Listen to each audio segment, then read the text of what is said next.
श्री गुरवे नमः।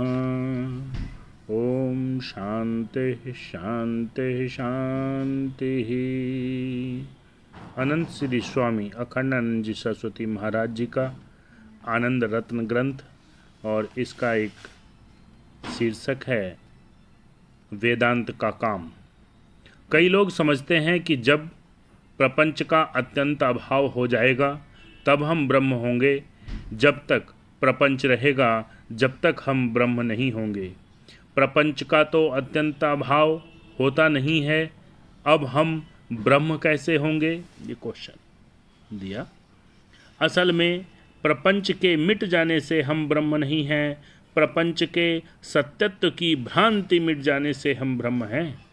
प्रपंच के सत्यत्व की भ्रांति बुद्धि में है, माने बुद्धि में ब्रह्म आत्म ऐक्य का बोध और प्रपंच के सत्यत्व की भ्रांति की निवृत्ति अपेक्षित है।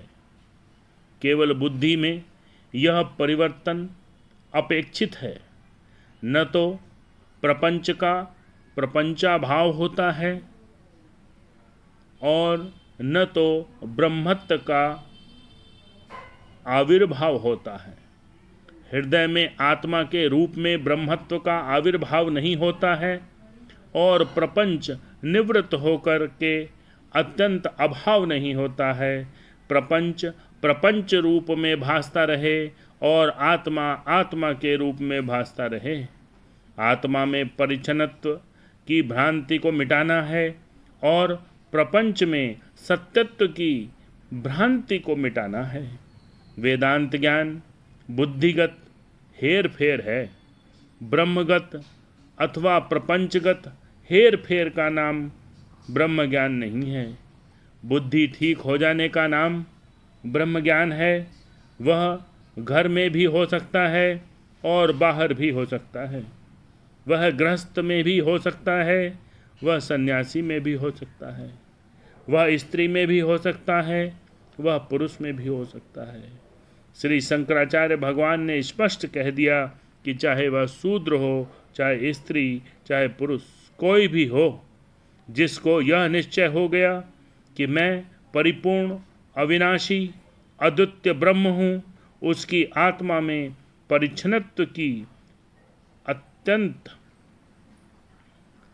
अन्यत्व की भ्रांति मिट गई। उसकी आत्मा में परिच्छिन्नत्व की अन्यत्व की भ्रांति मिट गई और प्रपंच में सत्यत्व की भ्रांति मिट गई। ब्रह्म का आविर्भाव नहीं होता है, वह तो ज्यों का त्यों है। प्रपंच मिटता नहीं है, केवल बुद्धि में जो भ्रम है उसका निवारण करना है। भान का निवारण वेदांत का काम नहीं, बल्कि भ्रम का निवारण वेदांत का काम है। ओम शांति शांति शांति। प्रणाम।